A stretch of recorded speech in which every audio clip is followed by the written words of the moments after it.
आज मैं CBSE board के क्लास 10th में जो सेकेंड टर्म में जो कविताएं हैं उन कविताओं में से एक कविता कन्यादान मैं पढ़ाने जा रहा हूं। और इस कन्यादान कविता के माध्यम से मैं इस चैनल को प्रारंभ कर रहा हूं। आपको यह कविता कैसी लगेगी, इसका कमेंट, इसका समालोचनात्मक रूप आप मेरे पास अवश्य ही भेजने का प्रयास करेंगे, जिससे कि मैं और अच्छे से अच्छे ढंग से, समुचित ढंग से आपके सहयोग के साथ इसकी व्याख्या करने में सफलता प्राप्त कर सकूं और जो कवि की मार्मिक अनुभूति है मैं आपके साथ समक्ष सफलतापूर्ण ढंग से संप्रेषित कर सकूं। सीबीएसई बोर्ड की जो परीक्षा टर्म 2 होगी और उसके पाठ्यक्रम से संदर्भित जो कविताएं हैं, उन कविताओं में एक कविता कन्यादान है। मैं इस कविता को पढ़ाने के संदर्भ में 2 भागों में बांटूंगा, प्रथम खंड और द्वितीय खंड। और मैं उम्मीद करता हूं कि इस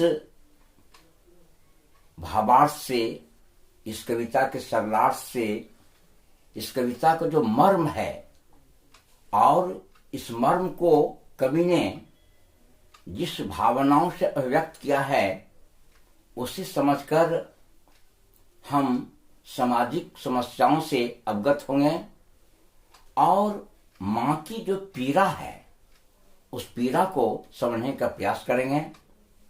मेरा यह सलाह है कि इस काव्यखंड को सुनकर इसे सब्सक्राइब अवश्य करें, जो आपके लिए बहुत ही उपयोगी सिद्ध होगा। इस कविता में कवि ने कन्यादान की जो हमारी सामाजिक रूढ़िवादिता है, जो परंपराएं हैं, उससे अलग हट करके लड़की के अंदर एक ऐसी ओजस्विता, जीवनी शक्ति को भरना चाहता है जो परंपरा से लड़कियों के साथ एक कमजोर कोमलतम आदर्श को जोड़कर उसका युगों से मानसिक शोषण हो रहा है। यह कविता परंपरा से हटकर एक अलग सामाजिक व्यवस्थाओं की ओर इंगित करता है कि लड़की कोई वस्तु नहीं है कि इसे दान दे करके समाज अपने आप को धन्य समझता है।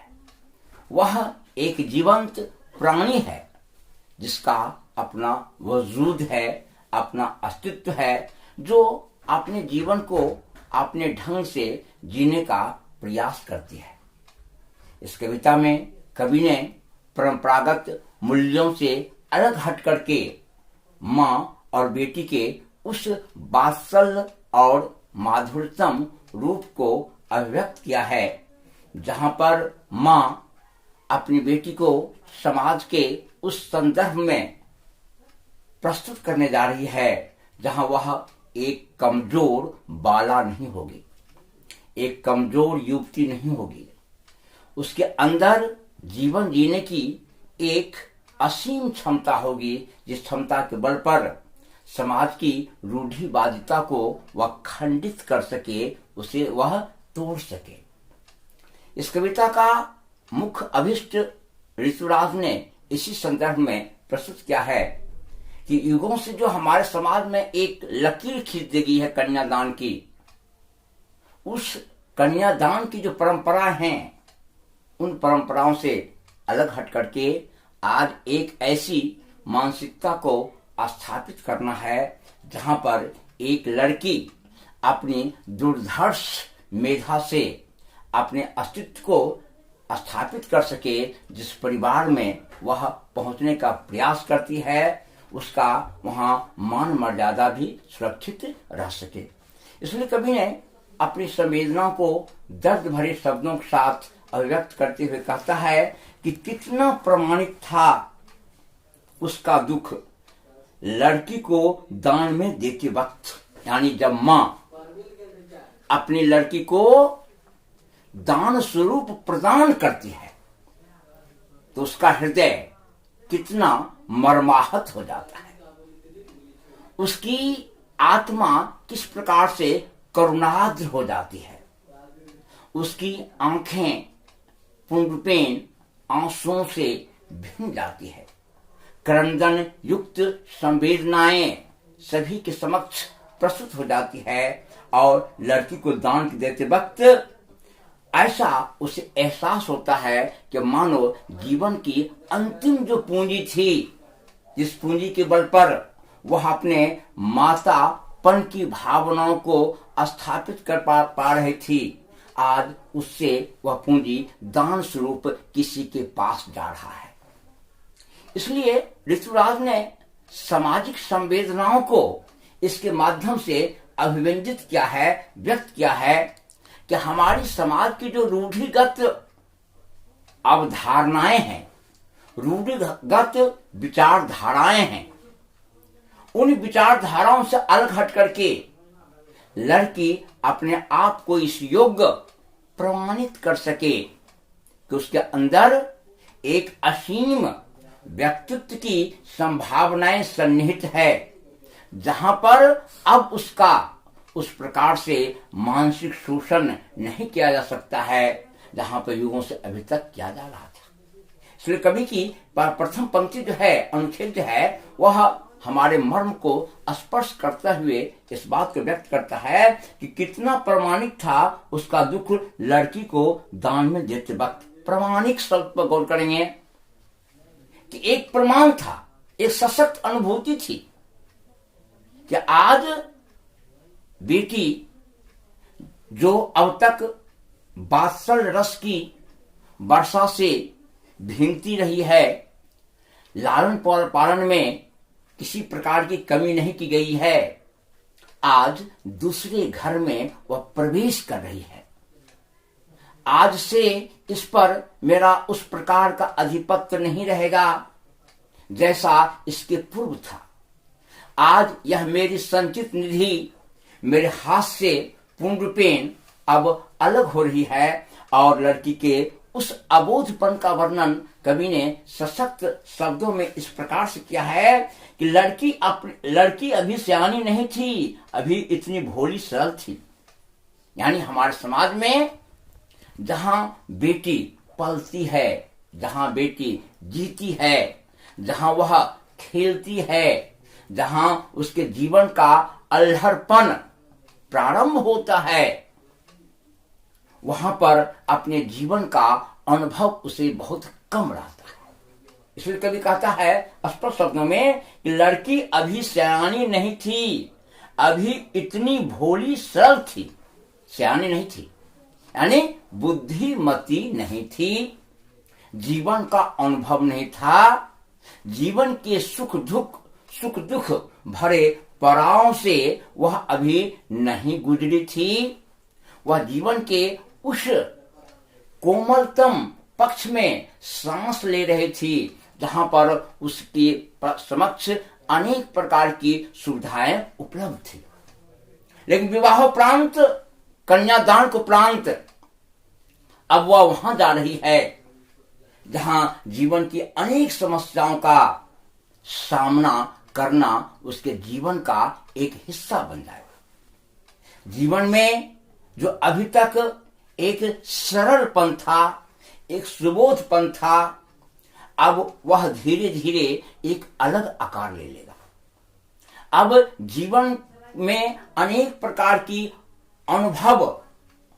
अनुभवों का सामना उसे करना पड़ेगा। इसलिए कभी कहता है लड़की अभी सयानी नहीं थी, यानी अभी बुद्धिमती नहीं थी। और अभी इतनी भोली सरल थी कि उसे सुख का आभास तो होता था लेकिन दुख बांटना नहीं आता था। मात्र उसके जीवन में एक सुखद पक्ष प्रस्तुत था। अभी तक सुख का आभास होता था लेकिन दुख क्या है इसकी परछाई उसके ऊपर अभी तक नहीं पड़ी थी, क्योंकि अपने मां के घर, अपने पिता के घर को वह एक ऐसी कोमलांगी जीवन शैली को जी रही थी जहां अनेक प्रकार की सुखद अनुभवों का एक भंडार उसके समक्ष उपस्थित था। लेकिन अब जहां जा रही है वहां पर सारी बातें भिन्न प्रकार की है।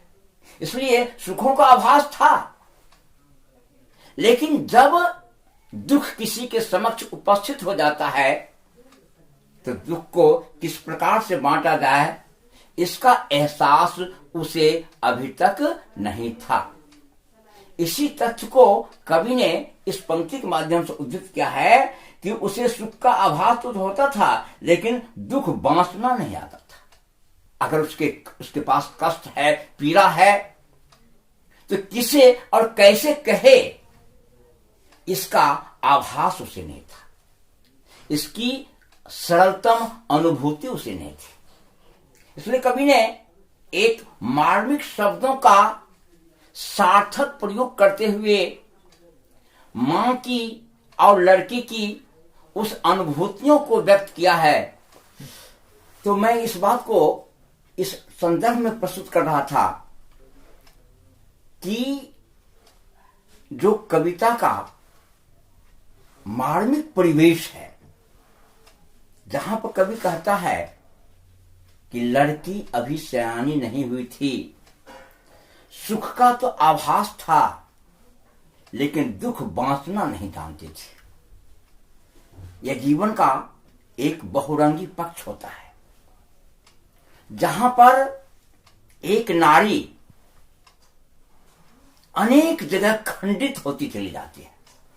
यह हमारे समाज की एक अद्भुत विशेषता है।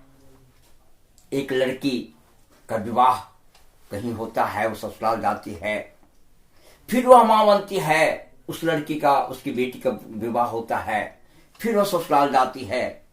यानी एक नारी अनेक खंडों में खंडित होती हुई अपनी संवेदनाओं को समाज में स्थापित करती है।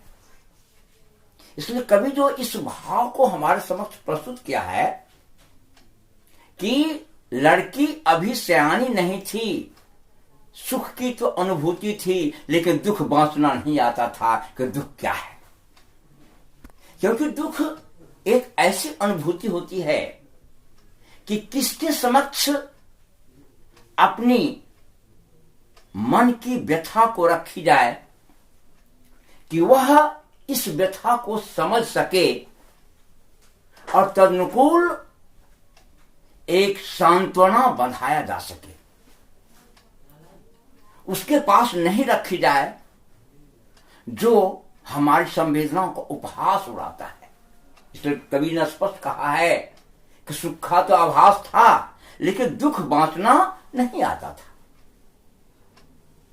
और यह इस कविता का एक चरमोत्कर्ष है जहां पर कवि कहता है इस तथ्य को कि पाठिका थी वह धुंधले प्रकाश की, पाठिका थी धुंधले प्रकाश की। प्रत्येक व्यक्ति का जीवन एक पुस्तक के सदृश होता है। अंतर इतना ही होता है कि कोई जिंदगी रूपी पुस्तक को बहुत गहराई से पढ़ता है और कोई जिंदगी की पुस्तक को पढ़ नहीं पाता है। जो गहराई से जिंदगी की पुस्तकों को पढ़ता है उसकी विचारधारा, उसका चिंतन एक भिन्न प्रकार का होता है। लेकिन जो जिंदगी के पुस्तक को स्पष्ट रूप से समझ नहीं पाता है, धुंधलेपन के कारण, जहां बातें स्पष्ट नहीं हो पाती है, क्या सच है, क्या झूठ है, क्या सही है, क्या गलत है, क्या न्याय है, क्या अन्याय है, इसको जो समझ नहीं पाता है इसका तात्पर्य है कि उसकी स्पष्ट विचारधाराएं स्थापित नहीं हो पाती। लिखता कभी पाठिका थी वह धुंधले प्रकाश की, यानी जीवन का कुछ भी अनुभव नहीं था कि किन किन समस्याओं का सामना करना पड़ेगा, इसके बारे में कुछ भी अवगत नहीं थी। इसलिए कवि ने जिन शब्दों का प्रयोग किया है पाठिका के धुंधले प्रकाश की, जैसा मैं कहा हूं प्रत्येक व्यक्ति की जिंदगी एक किताब के समान है और वह उसको पढ़ता है। सच है कि कोई गहराई से पढ़ता है, कोई अच्छे प्रकाश डालकर पढ़ता है, कोई धुंधले प्रकाश में पढ़ता है। जो धुंधले प्रकाश में पढ़ता है वह जिंदगी के मर्म और जिंदगी के सात्विक धर्म से परिचित नहीं हो पाता है, वह जिंदगी को समझ नहीं पाता है, वह जिंदगी के उस पक्ष को देख नहीं पाता है जिस पक्ष में एक उन्नति है, जिस पक्ष में एक प्रकाश है, जिस पक्ष में एक सफलता है, जिस पक्ष में अनुभव का एक भंडार है, इसको देख नहीं पाता है। क्योंकि लड़की अपने घर में पूर्ण रूपेण अबोध थी। इसलिए कवि कहता है पाठिका थी वह धुंधले प्रकाश की, जहां पर स्पष्ट रूप से जान नहीं पाते क्या है जीवन का मर्म। मैं बार बार कह रहा हूं कि नारी का जीवन खंडित होता है। हमारे समाज में जो बेमेल विवाह की प्रथा अभी तक स्थापित है, जिसे सामाजिक मूल्यों के अंतर्गत पूर्ण रूपेण मान्यता प्रदान कर दी गई है, उससे अलग हट करके अभी तक जीने की संभावनाएं दूर दूर तक नजर नहीं आती हैं। इसलिए लड़की के विवाहोपरांत वह जिस परिवार में जा रही है उस परिवार को पहचानती नहीं है, जानती नहीं है, उस परिवार की परंपराओं से, उस परिवार के जीवन मूल्यों से वह कुछ भी परिचित नहीं है। तो वास्तव में कहा जाएगा पाठिका थी धुंधले प्रकाश की। जहां वह गई है वहां क्या परंपरा है, वहां की जीवन शैली क्या है, वहां का रहन सहन क्या है, वहां के लोगों की स्वभावगत विशेषताएं क्या है, वह समझ नहीं पाती। इसलिए कवि ने मार्मिक ढंग से इसका प्रयोग किया है पाठिका थी धुंधले प्रकाश की। जान नहीं पाते हैं कि सच्चाई क्या है। और फिर कभी इस बात को स्पष्ट रूप से कहता है कि कुछ तुकों और कुछ लयबद्ध पंक्तियों की, कुछ तुकों और लयबद्ध पंक्तियों से तात्पर्य होता है कि जिंदगी की जो कुछ आवश्यकताएं होती है, जिंदगी का जो संगीत में पक्ष होता है, जहां आरोह अवरोह, सुख दुख, अपना पराया, अनेक प्रकार की पंक्तियां जहां एक साथ उपस्थित हो जाती है, जहां जीवन में एक नई अनुभूतियां, एक नया संग, एक नया व्यवहार, एक नई तुकबंदी, एक नई जीवन शैली से उसका परिचय होता है, वह वहां पर एक अनजान बनकर प्रस्तुत होती है। इसलिए लेखिका, इसलिए कभी कहा है पाठिका धुंधले प्रकाश की और कुछ तुकों की, तुकों का कुछ आवश्यकताओं की, कुछ अनुभूतियों की, कुछ जीवन का जो संगीत में लय में पंक्तियां हैं उसको गाने और समझने की, उसके अनुभूत करने की, यह सारी चीजें वह लड़की अपने ससुराल जहां से अनजान है, जहां वह जीने जा रही है, अनेक प्रकार की चीजें हैं जिसका उसे सामना करना पड़ेगा। मैं चाहूंगा कि यह पंक्ति या इस कविता का प्रथम खंड जो मैं पढ़ाया हूं यह कैसा लगा, अपना व्यू और अपनी अनुभूतियों को इस माध्यम से सब्सक्राइब करें और अपने चिंतन और विचारधाराओं से मुझको अवगत कराएं। धन्यवाद।